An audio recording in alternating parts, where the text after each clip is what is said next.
श्वेत मुनि की कथा। शैलादि बोले, ब्रह्मा ने जब ब्राह्मणों से इस प्रकार कहा तो उन्होंने श्वेत की पुण्य कथा को पूछा। तब ब्रह्मा जी ने उनसे कहा, श्वेत नाम के मुनि पर्वत की गुफा में नमस्ते रुद्र मन्येव इस रुद्राष्टाध्यायी से शिव की स्तुति करने लगे। महातेजस्वी काल श्वेत मुनि को लेने के लिए उसके पास आया। श्वेत इस काल को देखकर शंकर भगवान की स्तुति करने लगा।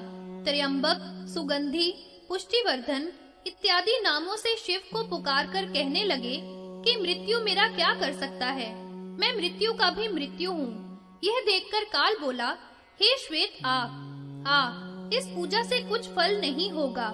रुद्र विष्णु कोई भी मेरे द्वारा पकड़े हुए तुझको अब बचा नहीं सकता।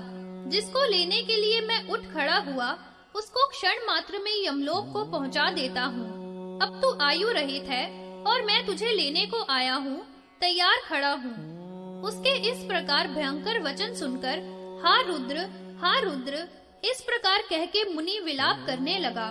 महादेव को और काल को देखकर श्वेत मुनि बोला, हे काल, तू मेरा क्या कर सकता है? यह मेरे नाथ वृषभ ध्वज हैं। इस लिंग में सर्वदेव में शंकर मौजूद हैं। मुझ जैसे शिव भक्तों का तू क्या कर सकता है? जैसा तू आया है वैसा ही चला जा।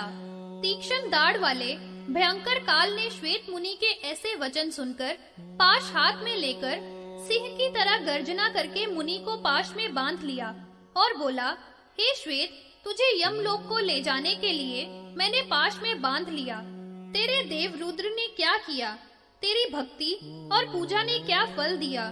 इस लिंग में स्थित रुद्र बिना चेष्टा वाला है, कैसे पूजनीय है। फिर सदाशिव उस द्विज को मारने के लिए आए हुए इस काल को देखकर हंसते हुए और 3 रूप में प्रकट हुए। उन्हें देखकर काल ने भय से क्षण मात्र में ही जीवित मुनि को छोड़ दिया और मुनि के समीप में ही ऊंचे स्वर से शब्द करता हुआ गिर पड़ा और काल के भी काल शिव को देखकर स्वयं मर गया। देवगण ऊंचे स्वर से महेश्वर अम्बा की स्तुति करने लगे तथा शिव की मूर्धा पर फूलों की वर्षा करने लगे। काल को मरा हुआ देखकर विस्मित हुए शैलादि ने शंकर को प्रणाम किया। शंकर भगवान भी ब्राह्मण पर अनुग्रह करके तथा काल को भस्म करके क्षण मात्र में अपने गूढ़ शरीर में प्रवेश कर गए। इसलिए हे ब्राह्मणों, मृत्युंजय शंकर की पूजा करनी चाहिए। वे कलयुग में सबको भक्ति और मुक्ति देने वाले हैं। हे ब्राह्मण, अधिक क्या कहूँ? संन्यास धारण करके शिव का भक्ति सहित पूजन करके शोक रहित हो जाओगे। शैलादि बोले, ब्रह्मा से इस प्रकार कहे गए वे ब्राह्मण पूछने लगे, किस तप से, किस यज्ञ से, किस व्रत से शिव में भक्ति होती है? ब्रह्मा ने कहा कि हे ब्राह्मणों, न दान से, न तप से, न व्रतों से, न योग शास्त्रों से भक्ति होती है, किंतु भगवान की प्रसन्नता से भक्ति होती है।